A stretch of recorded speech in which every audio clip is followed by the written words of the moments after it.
Hello, it's 5:10 naps, and I've got my Bantu knots set, and I wanted to show you what I use as my directional Bantu knot set. So I start out with a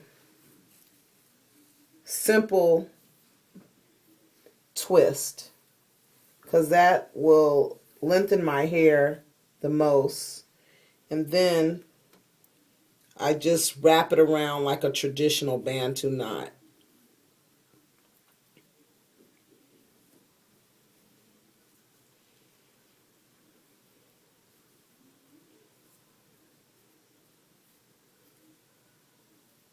Once I get it all wrapped around, wound up, I take a rubber band, the smallest one that I can find, and I place it around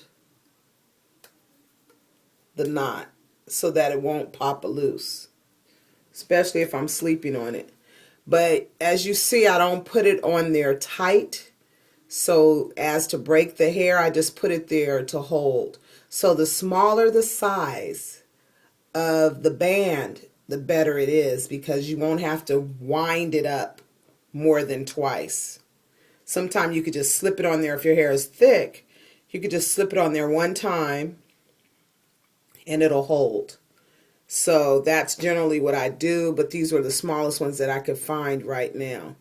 So what I do to direct it is I pull the hair down in the direction that I'm going to have my set.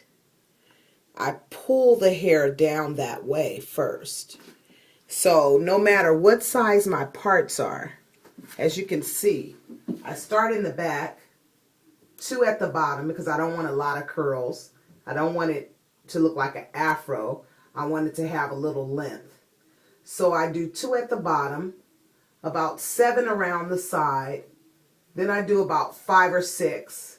And then in the top, I do 4 or 5. So as you can see, there's a few knots in there. There's not a lot because I don't want my hair to be like a fro. I make sure that I part it in the direction that I want it to go. And my front, as you can see, I'm going to show you how easy it is to take this knot out, even with the rubber band on it. You just slide it down and the rubber band comes right off. So with this here, when it unwinds, it has a nice little S shape to it. But when I unwind it, it's going to fall in the direction I want it to fall in, which is right over my forehead. So it's going to fall there and it's going to stay there because that's how I set it. Now what I did was, I do want a little height in the top. So what I do is I direct it when it's damp. I direct it down towards my forehead.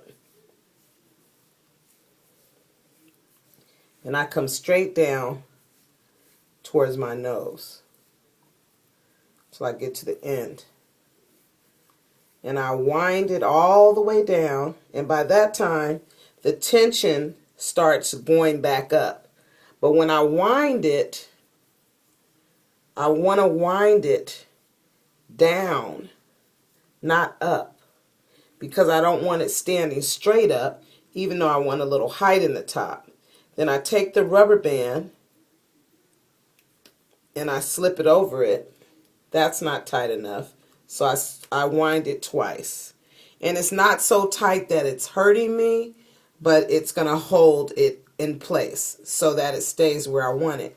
Now this one, even though I directed the main base of it forward, I stood it up because I do want a little height in the top here and here. So I stood these two up a little bit, even though the direction is going towards the way I want my hair to fall. So if you want your hair to stand up, then you will direct your Bantu knots up. But if you want your hair to fall down, then direct your base towards the direction that you want it to fall in. Now, when I take this out and style it, I'm going to come back and show you guys how easy this is. But this is part one of Bantu knotting. Oh, let me tell you about my products. The products that I used on my hair for this are Hair and Skin Vittles, Gourmet Products LLC. That's my line. I used my Velvet Cake shampoo bar, which softens. It's a formula that softens. And I start out with a clear coconut base. And this particular bar contains orange peel, coconut, cornstarch, grassul clay, a little baking soda, licorice root, honey, rice bran, citric acid, some milk, sandalwood, chamomile, cinnamon, cloves, lavender, nutmeg, rosebuds, rose hips, vanilla bean. And I'm telling you, this is a bar that makes your hair really, really moist and soft. So I started out there, and then I used my leave-in conditioner, which I never go anywhere without that. My leave-in is the rose and aloe vera conditioner. And what I do is I use a aloe vera base and rose water, pure rose water. And I put a lot of essential oils in it. I use some arnica, emu, rosemary, sage, papaya, fruit, grapefruit, lavender, ylang ylang, fennel, bergamot, and a couple of other oils. Some castor, avocado, jojoba, meadow foam, wheat germ, and safflower. And I use a certain measurement of these so that I get a good blend of these oils and essential oils combined. And I'm telling you, your hair stays moist, and it's also very good for your scalp as well. So I spritz that on top as soon as I finish my shampoo, and that stays in. And today I use my anti-frizz, defrizz formula, which is a fractionated coconut oil with broccoli seeding and kiwi and piquia oil. And what this does is it keeps the frizz down from my hair, because my hair, it swells, as you could see today when I did my comb out in the other video. Well, it really draws up. So I need some anti-frizz, defrizz formula to start out with so that my set doesn't just go away in one day. 3 days, if I'm wearing my hair out, I'm going to shampoo it again anyway. So by the third day, it's still pretty stretched. But the fourth day, fifth day, it's over for my hair if I don't use an anti-frizz.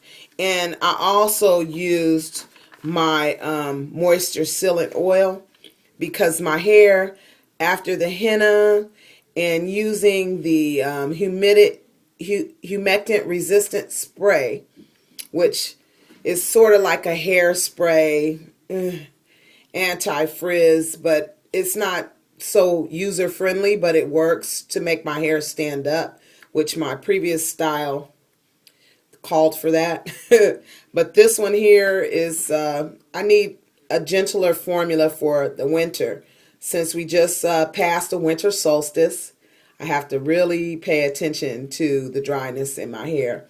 So my moisture sealant oil is great. I use 3 different castor oils: jojoba, avocado, aloe vera, carrot, shea, and olive. And then I also put some essential oils of lavender and ylang in there. And I'm telling you, this moisture sealant oil is dynamite. After I put my leave-in spray conditioner on, I take that. I used my anti-frizz first, and then I put my moisture sealant oil on there, and I used my cream puff for my set. Now my cream puff, that's a lotion type conditioning potion, I like to call it, that can be used for daily moisturizing. It can be used to set your hair. I love to use it for my 2-strand twists when I'm doing a wet twist out. And it contains aloe vera base, of course. I use aloe vera and everything. You guys will find out that I love aloe vera because it works as a conduit to all the other good oils and essential oils that I use. They help them to penetrate, and it helps them to do the job that they're meant to do. It's a conduit to everything else. So it's really good. And castor oil, it has that in it. It has veggie glycerin, some lecithin to thicken it up. Meadow foam is a great moisturizer, and I use avocado oil because it's good for the scalp. Shea oil, I use the oil as opposed to the butter. Butter, I love to use shea butter on my skin, but on my hair, it has such a waxy feeling to it that if I am using it in my products, I don't use any more than 5% in my products, because after that, it's just like using wax. I love shea, but it softens. But the oil is what I use in most of my products. Then I use wheat germ oil, another moisturizer. I like my scalp to be healthy. And olive oil, it regenerates every time. It keeps your scalp very healthy. It helps regenerate your cells. It's good for the scalp, but it's not bad for the hair. But it can be kind of tacky on the hair if you're just using plain olive oil and you're not mixing it and using the right amounts in your blends. Then you'll find that you'll have a tackiness to your hair with the olive oil. So if anybody out there is using olive oil, try to keep it towards your scalp. It really works good as a cell regenerator especially. And I use coconut oil because it absorbs. But my favorite butter that I use in a small portion also is a lippe butter. And this cream puff contains a lippe butter. And a lippe butter is very rigid.